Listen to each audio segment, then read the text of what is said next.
जरूरी सूचना है आप सभी स्टूडेंट्स के लिए।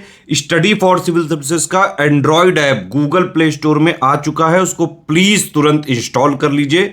और अगर आप स्टडी फॉर सिविल सर्विसेज के सिर्फ ऐप से कोई भी कोर्स, कोई भी पीडीएफ परचेस करते हैं तो उसमें अप्लाई कूपन, अगर आप ज्ञान सर जो है आप उसमें अप्लाई करते हैं, ये कूपन कोड है, तो उसमें 20% फीस तुरंत माफ हो जाएगी। मतलब 20% डिस्काउंट तुरंत उसमें लग जाएगा। ज्ञान सर लिखना है, नॉर्मली ज्ञान सर, स्मॉल लेटर में है सब कुछ, कोई स्पेस नहीं, कोई कॉलम नहीं, सिर्फ ज्ञान सर, GYANSIR। इस तरह से अगर कूपन कोड लगाते हैं आप ऐप में बाई करने से पहले, जो अप्लाई कूपन वाले में आता है, तो 20% का डिस्काउंट तुरंत मिलेगा। वीडियो देखिए। दोस्तों एक बार फिर से आपका स्वागत है यूपीपीएससी बेस्ट ऑनलाइन कोचिंग के इस चैनल पर।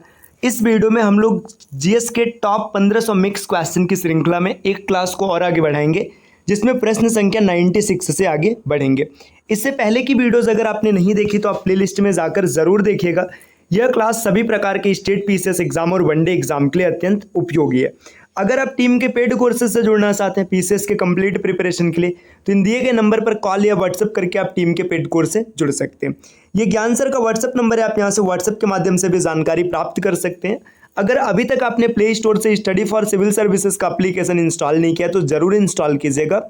एप्लीकेशन के माध्यम से किसी भी कोर्स को परचेस करने पर आपको अप टू 50% तक डिस्काउंट देखने के लिए मिल सकता है। तो चलिए दोस्तों बढ़ते हैं आगे अपने क्लास की ओर। प्रश्न संख्या 96 दिया है, निम्नलिखित कथनों पर विचार करें। यहाँ पर 4 कथन दिया है। पहला कथन है ट्रांसमीटर एक विद्युत उपकरण है जिसके माध्यम से एंटीना की मदद से विद्युत चुंबकीय सिग्नल प्रसारित होते हैं। बिल्कुल सही पॉइंट दिया। ट्रांसमीटर क्या होता है, इसमें एंटीना की मदद से विद्युत चुंबकीय सिग्नल प्रसारित किया जाता है। दूसरा पॉइंट दिया पृथ्वी का चुंबकीय क्षेत्र पृथ्वी के कोर के अंदर चक्कर लगाने वाली धाराओं के कारण निर्मित होता है, इसे भूचुंबकीय क्षेत्र भी कहते हैं। यह भी सही दिया। तीसरा पॉइंट दिया है एक आदर्श एमीटर का प्रतिरोध शून्य होता है, यह सदैव परिपथ में श्रेणी क्रम में जुड़ा होता है। यह भी सही है। चौथा पॉइंट दिया है वोल्ट मीटर का उपयोग सर्किट में किन्हीं 2 बिंदुओं के बीच विभवांतर को मापने के लिए किया जाता है, इसे हमेशा सर्किट में समांतर क्रम में स्थापित किया जाता है। यह भी पॉइंट सही है। पहला, दूसरा, तीसरा और चौथा सभी बिंदु सही है, तो इसका जो सही उत्तर बनेगा ये बनेगा विकल्प। देखते हैं कौन सा इसमें, 1, 2, 3 और 4 सब जब सही है तो यहाँ पे देखिए विकल्प डी को अगर आप देखेंगे तो विकल्प डी इस प्रश्न का सही उत्तर बन जाएगा। अगले प्रश्न पर आते हैं। प्रश्न संख्या 97 दिया है, नीचे 2 कथन दिए गए। अब यहाँ पर एक कथन 1 है और कथन 2 है, आपको बताना है कि इसमें से कौन सा सही होगा। तो पहला पॉइंट है जब एक प्रकाश तरंग हवा से कांच या एक माध्यम से दूसरे माध्यम में गुजरती है तो प्रकाश की आवृत्ति समान रहती है, लेकिन इसका तरंग दैर्ध्य और वेग बदल जाता है। बिल्कुल सही पॉइंट दिया है। जब प्रकाश की किरण सघन माध्यम से विरल माध्यम में प्रवेश करती है तो जब आपतन कोण क्रांतिक कोण से कम होता है तो अपवर्तित किरण वापस सघन माध्यम में लौट जाती है, जिसे पूर्ण आंतरिक परावर्तन कहते हैं। ये पॉइंट यहाँ पर गलत दिया है। देखिए जब प्रकाश किरण सघन माध्यम से विरल माध्यम में प्रवेश करती है ना, जो आपतन कोण है ये क्या होना चाहिए, क्रांतिक कोण से अधिक होना चाहिए। आपने डेफिनेशन ये 10वीं में पढ़ा होगा, 10 के क्लास में बड़ा बेसिक सा डेफिनेशन है क्रांतिक कोण का। क्रांतिक कोण के बाद आप देखेंगे पूर्ण आंतरिक परावर्तन। तो पूर्ण आंतरिक परावर्तन के लिए जो आपतन कोण है ये क्रांतिक कोण से ज्यादा होना चाहिए, यहाँ पर कम दिया इस वजह से गलत हो जाएगा। तो इसमें सिर्फ और सिर्फ पहला वाला सही है, कथन 1 सही लेकिन कथन 2 गलत है, तो इसका सही उत्तर बन जाएगा विकल्प सी। कथन 1 सही है और कथन 2 गलत है। अगला प्रश्न दिया है प्रश्न संख्या 98, निम्नलिखित कथनों पर विचार करें। यहां पर बताना है कि इसमें से कौन सा कथन सही है। पहला कथन दिया आर्द्रता बढ़ने पर वायु में ध्वनि की गति घट जाती है क्योंकि आर्द्रता बढ़ाने पर वायु का घनत्व बढ़ जाता है। देखिए यहां पर ये जो पॉइंट दिया है ये गलत दिया है। आर्द्रता बढ़ने पर वायु में ध्वनि की गति बढ़ जाती है। क्यों बढ़ जाती है, क्योंकि आर्द्रता बढ़ने पर वायु का घनत्व कम हो जाता है। तो ये उल्टा दिया, घटना और बढ़ना अलग अलग जगह दिया, तो इस वजह से गलत हो जाएगा। इसको अगर ऐसा रिप्लेस कर देते ना कि आर्द्रता बढ़ाने पर वायु में ध्वनि की गति बढ़ जाती है क्योंकि आर्द्रता बढ़ाने पर वायु का घनत्व घट जाता है, तो बिल्कुल सही होता है। यहाँ पर ये गलत हो जाएगा। आगे दिया है जब नमी वाले बिस्कुट को थोड़ी देर के लिए फ्रिज के अंदर रखा जाता है तो वे कुरकुरे हो जाते हैं क्योंकि फ्रिज के अंदर नमी कम होती है। बिल्कुल सही दिया है। आगे दिया प्रकाश के अपवर्तन के कारण सूर्य क्षितिज के नीचे होने पर भी सूर्योदय से कुछ समय पहले ही और सूर्यास्त के कुछ समय बाद तक दिखाई देता है। देखिए यहाँ पर ये बताया जा रहा है कि अपवर्तन के कारण जब सूर्योदय नहीं हुआ होता है तभी आपको कुछ समय पहले ही सूर्य की किरणें दिखाई देने लगती है और सूर्यास्त के बाद तक दिखाई देती है। इसका कारण क्या है, अपवर्तन। ये पॉइंट सही दिया है। तो दूसरा और तीसरा सही होगा। इस प्रश्न का उत्तर बनेगा विकल्प बी, केवल 2 और 3। अगले क्वेश्चन पर आते हैं। क्वेश्चन नंबर 99 दिए, निम्नलिखित कथनों पर विचार करें। आपको बताना है कि इसमें से कौन सा कथन सही है। पहला दिया है, वायु की एक निश्चित अवधि तक जलवाष्प धारण करने की क्षमता उसके तापांतर पर निर्भर करती है, बिल्कुल सही है। थर्मस में उपयोग किए जाने वाले कांच या स्टील पर चांदी की परत चढ़ाकर पेय पदार्थों को गर्म रखा जाता है, ये भी सही है। तीसरा पॉइंट दिया, रेक्टिफायर एक विद्युत उपकरण है जो दिष्ट धारा को प्रत्यावर्तित धारा में परिवर्तित करता है। यहाँ पर ये पॉइंट गलत दिया। रेक्टिफायर क्या करता है, एसी को डीसी में कन्वर्ट करता है, जबकि यहाँ पर उल्टा दिया है, डीसी को एसी में बताया, इस वजह से गलत हो जाएगा।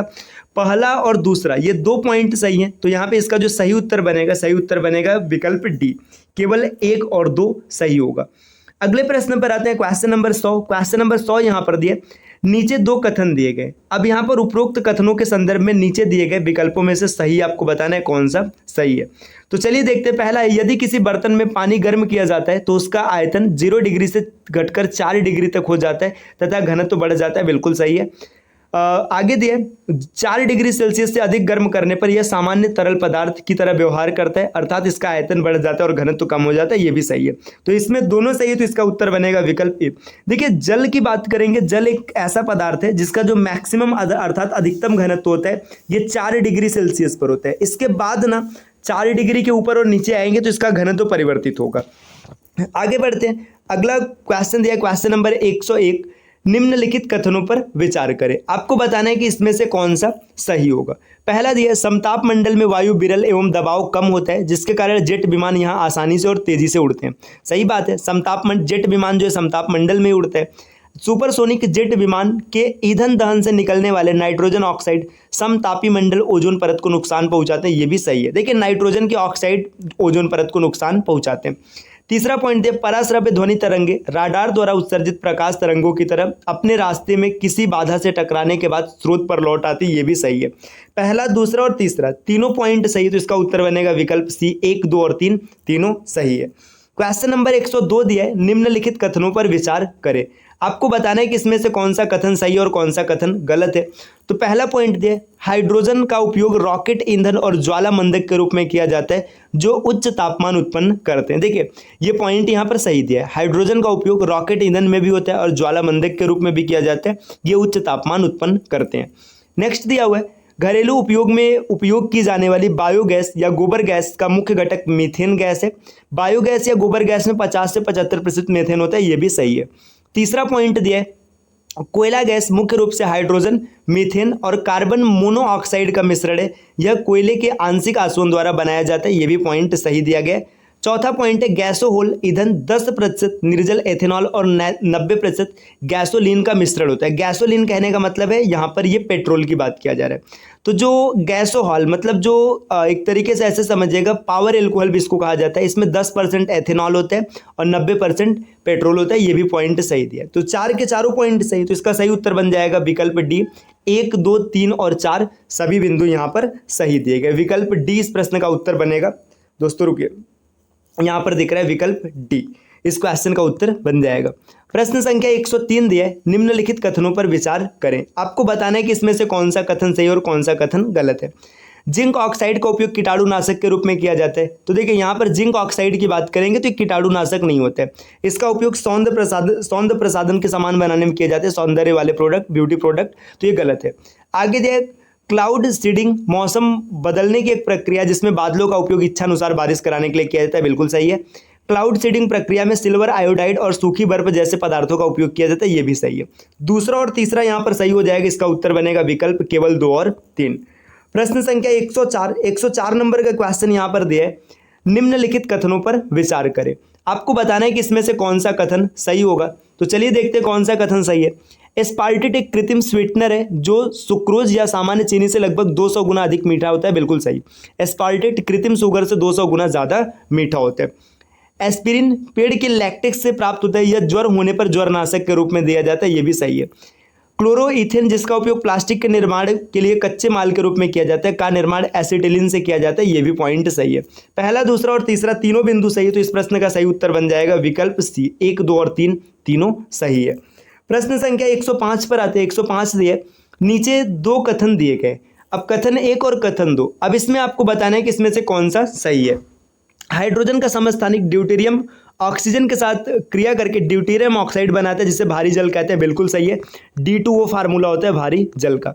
नेक्स्ट दिया रासायनिक स्कंदन की प्रक्रिया द्वारा कोलाइडल जल को स्वच्छ जल में परिवर्तित कर दिया जाता है। फिटकरी को गंदले जल में मिलाने पर जल शोधन क्रमशः स्कंदन, ऊर्ध्वपातन और अवसादन के द्वारा होता है, ये भी सही है। तो पहला और दूसरा दोनों पॉइंट सही दिया गया, तो इस वजह से इसका उत्तर बनेगा विकल्प ए। कथन 1 और कथन 2 दोनों सही है। तो दोस्तों ये आज की क्लास के 10 क्वेश्चंस रहे जिसका डिस्कशन हम लोगों ने किया है। क्वेश्चन कैसे लगे आप कमेंट करके ज़रूर बताइएगा। और अगर आप पीसीएस एग्जाम की कंप्लीट प्रिपरेशन करने के लिए टीम के पेड कोर्सेज से जुड़ना चाहते हैं तो इन दिए गए नंबर पर कॉल या व्हाट्सअप करके आप टीम के पेड कोर्स से जुड़ सकते हैं। इसके अतिरिक्त ज्ञान सर का व्हाट्सअप नंबर है, आप यहाँ से व्हाट्सअप के माध्यम से भी जानकारी प्राप्त कर सकते हैं। और प्ले स्टोर से स्टडी फॉर सिविल सर्विसेज का एप्लीकेशन इंस्टॉल करना ना भूलिएगा। अगर आप एप्लीकेशन के माध्यम से किसी भी कोर्स को ज्वाइन करते हैं और वहाँ पर आप कोड अप्लाई करते हैं ज्ञान सर, इनमें सभी लेटर्स इस्तेमाल होंगे और कोई भी स्पेस नहीं रहेगा, तो आपको अप टू 50% तक डिस्काउंट देखने के लिए मिल सकता है। मिलते हैं आपसे अगले वीडियो में कुछ नए प्रश्नों के साथ, तब तक के लिए नमस्कार।